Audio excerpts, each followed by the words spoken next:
di bawah lindungan nubuah dan risalah di Gua Hira. Dari beberapa hasil pengamatan Rasulullah SAW, sebelum itu telah membentangkan jarak pemikiran antara diri beliau dengan kaum beliau.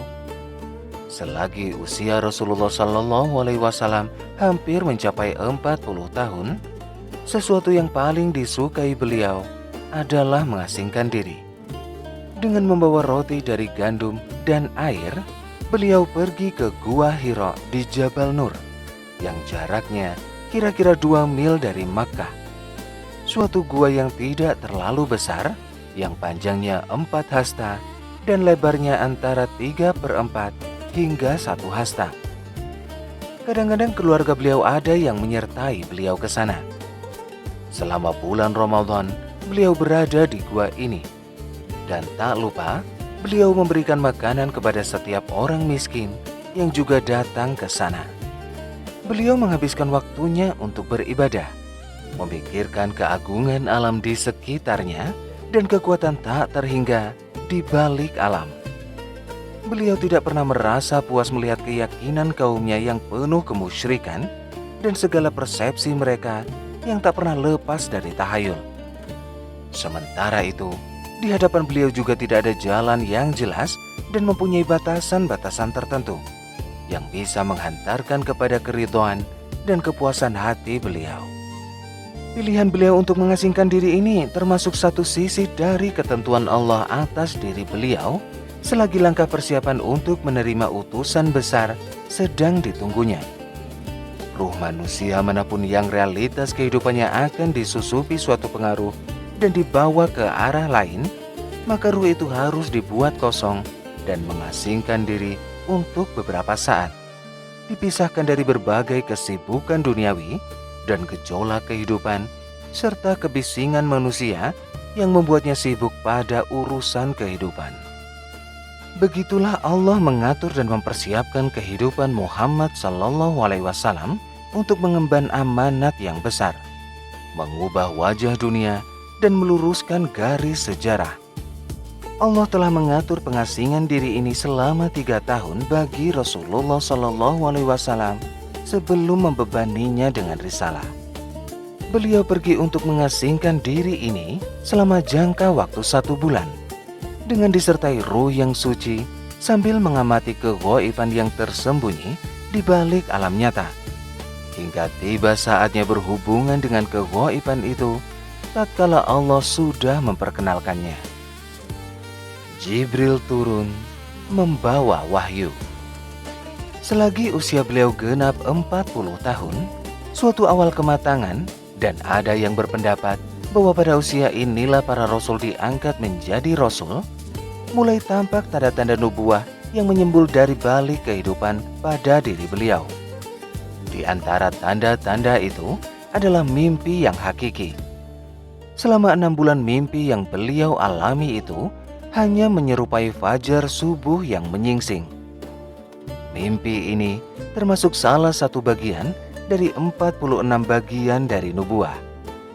Akhirnya, pada bulan Ramadan pada tahun ketiga dari masa pengasingan di Gua Hira, Allah berkehendak untuk melimpahkan rahmatnya kepada penghuni bumi, memuliakan beliau dengan nubuah, dan menurunkan Jibril kepada beliau sambil membawa ayat-ayat Al-Quran.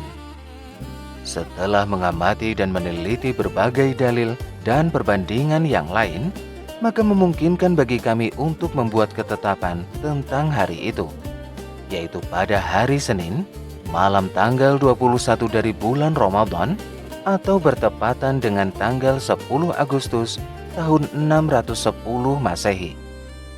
Usia beliau saat itu genap 40 tahun, lebih 6 bulan, lebih 12 hari, menurut penghitungan kalender Hijriah, atau 39 tahun, lebih 3 bulan, lebih 20 hari, menurut perhitungan kalender Syamsiah. Marilah kita dengarkan penuturan Aisyah radhiyallahu anha yang hendak meriwayatkan kepada kita kisah kejadian ini, yang berbinar karena cahaya dari Allah menguak tabir kegelapan kekufuran dan kesesatan hingga dapat mengubah jalan kehidupan dan meluruskan garis sejarah. Dia berkata, awal permulaan wahyu yang datang kepada Rasulullah Shallallahu Alaihi Wasallam ialah berupa mimpi yang hakiki di dalam tidur beliau.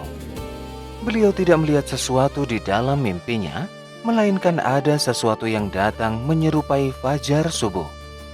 Kemudian beliau paling suka mengasingkan diri. Beliau menyendiri di Gua Hira dan beribadah di sana pada malam-malam hari sebelum pulang ke keluarganya dan mengambil bekal. Beliau menemui Khadijah dan mengambil bekal seperti biasanya hingga datang kebenaran tatkala beliau sedang berada di Gua Hira. Malaikat mendatangi beliau seraya berkata, "Bacalah." Berikut ini penuturan beliau. Aku tidak bisa membaca. Dia, malaikat Jibril, memegangiku dan merangkulku hingga aku merasa sesak. Kemudian melepaskanku, seraya berkata lagi, "Bacalah." Aku menjawab, "Aku tidak bisa membaca." Dia memegangiku dan merangkulku lagi hingga ketiga kalinya, hingga aku merasa sesak, kemudian melepaskanku, lalu berkata, "Bacalah." Dengan menyebut nama Robmu yang menciptakan, Dia telah menciptakan manusia dari segumpal darah. Bacalah, dan Robmulah yang Maha Pemurah, yang mengajar manusia dengan perantaraan Al-Qalam.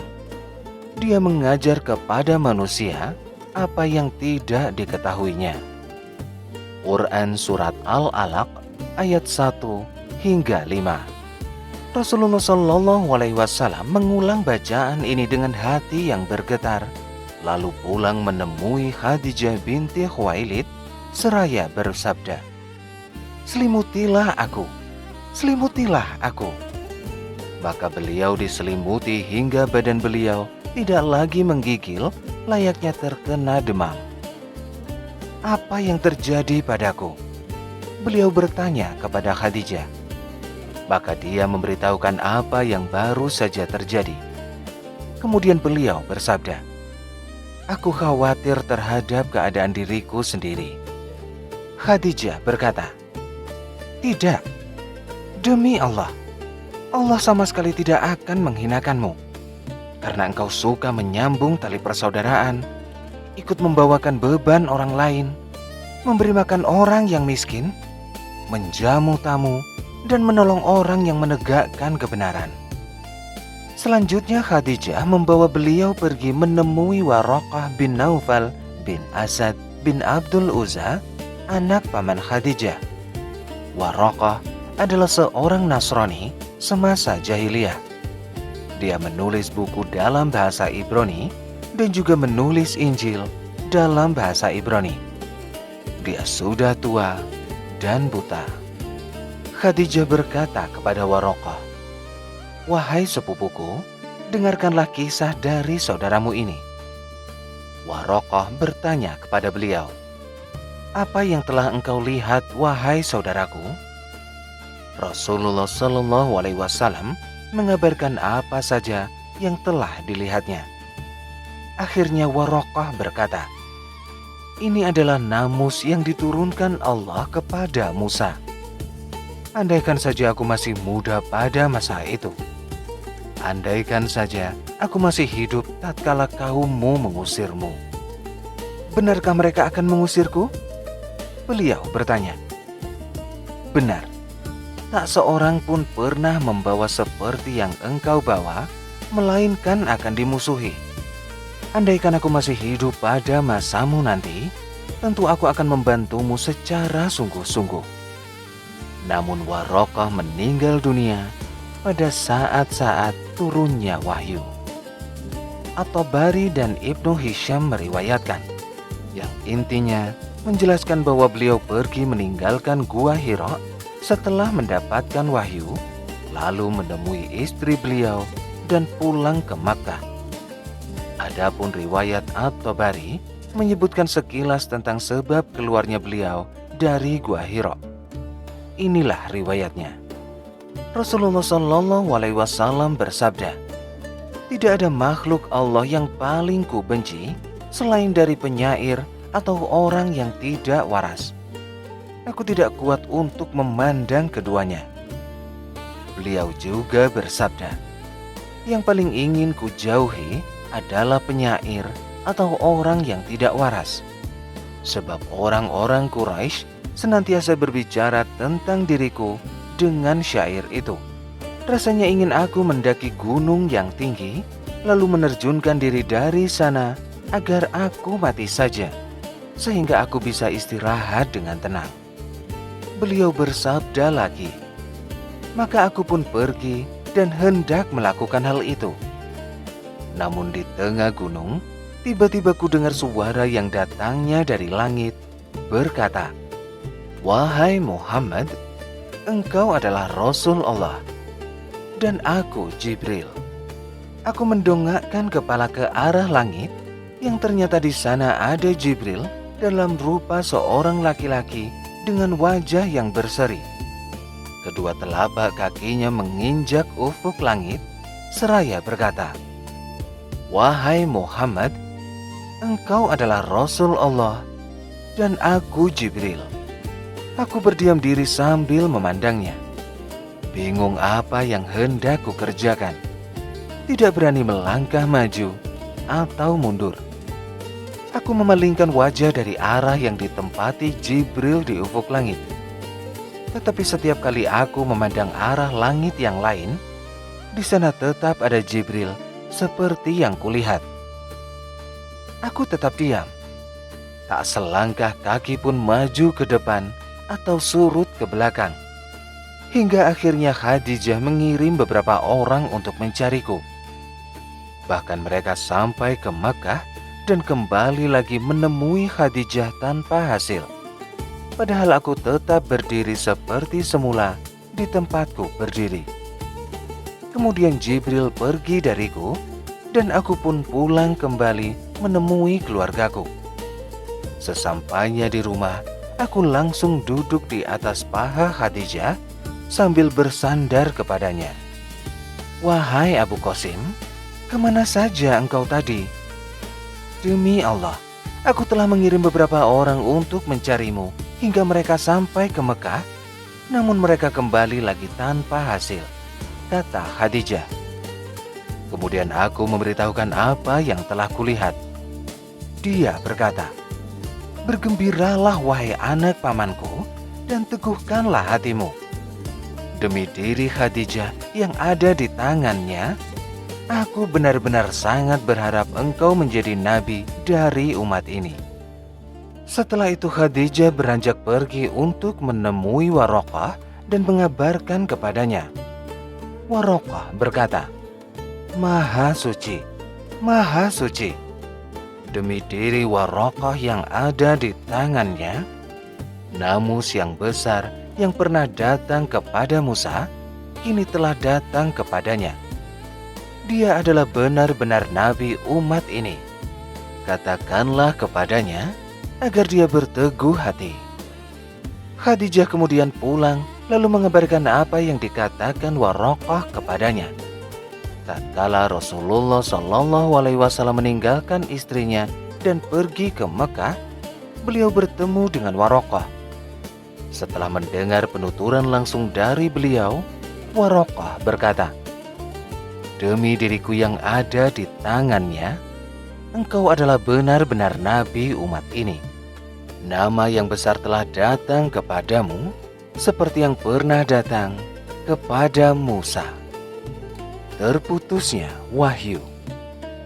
Tentang jangka waktu terputusnya wahyu, Ibnu Sa'ad meriwayatkan dari Ibnu Abbas yang intinya menjelaskan bahwa jangka waktunya adalah beberapa hari. Inilah pendapat kuat dan bahkan yang bisa dipastikan setelah mengadakan penyelidikan dari segala sisi.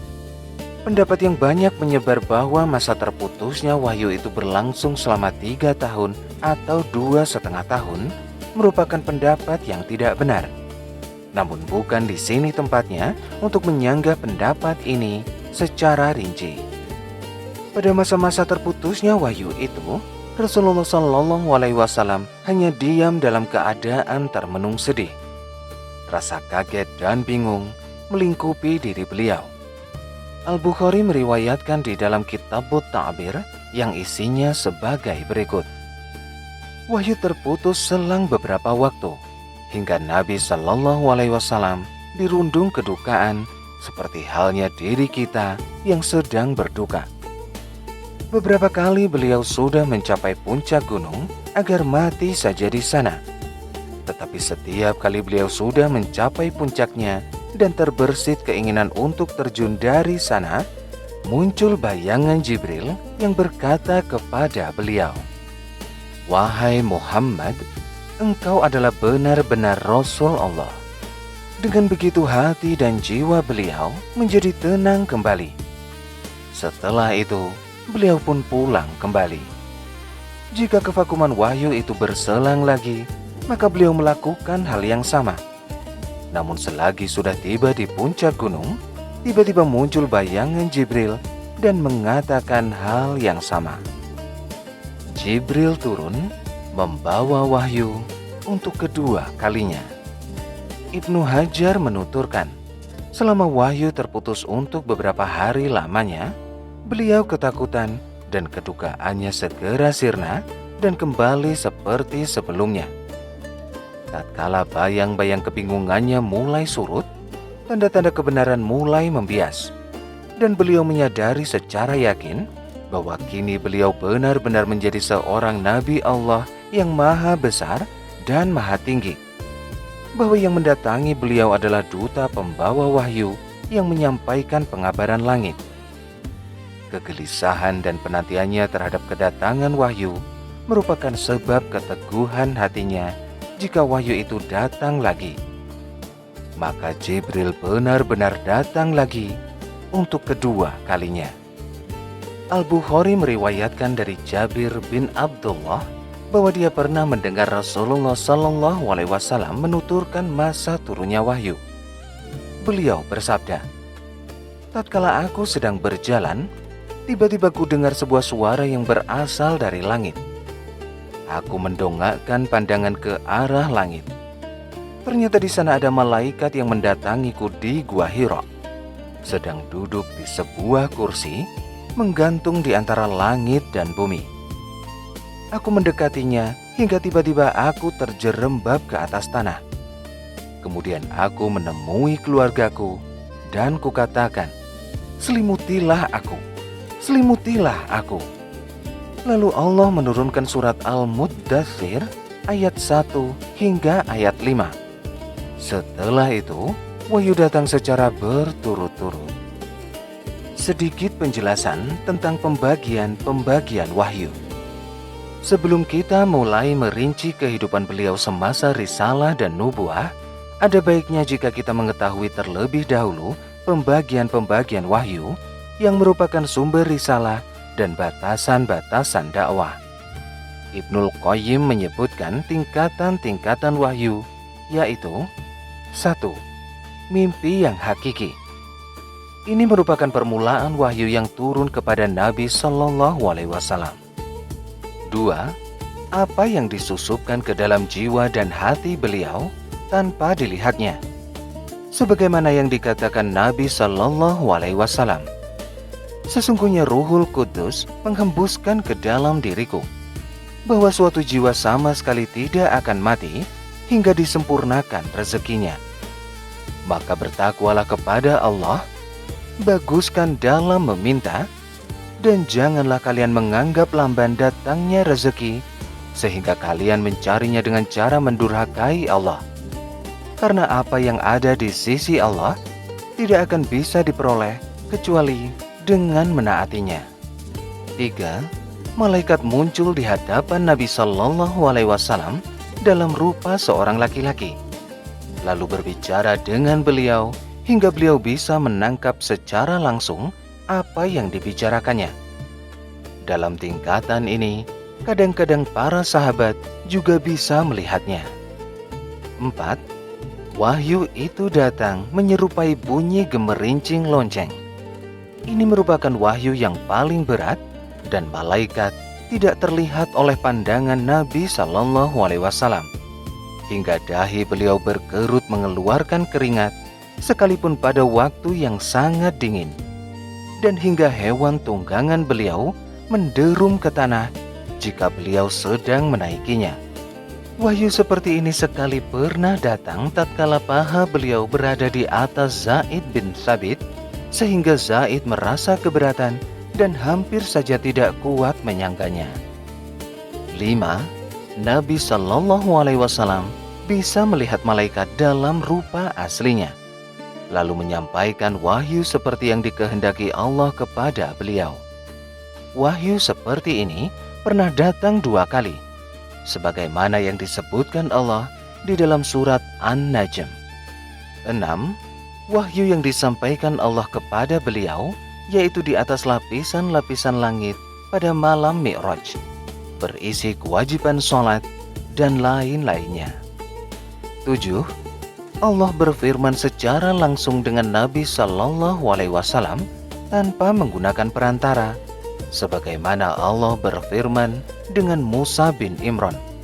Wahyu semacam ini pasti berlaku bagi Musa berdasarkan nas Al-Quran dan menurut penuturan beliau dalam hadis tentang Isra. Sebagian pakar menambahi dengan tingkatan wahyu yang ke-8, yaitu Allah berfirman langsung di hadapan beliau tanpa ada tabir. Ini termasuk masalah yang dipertentangkan oleh orang-orang salaf maupun khalaf. Begitulah uraian singkat tentang tingkatan-tingkatan wahyu dari yang pertama hingga yang ke-8. Namun yang pasti, tingkatan yang terakhir ini merupakan pendapat yang tidak kuat.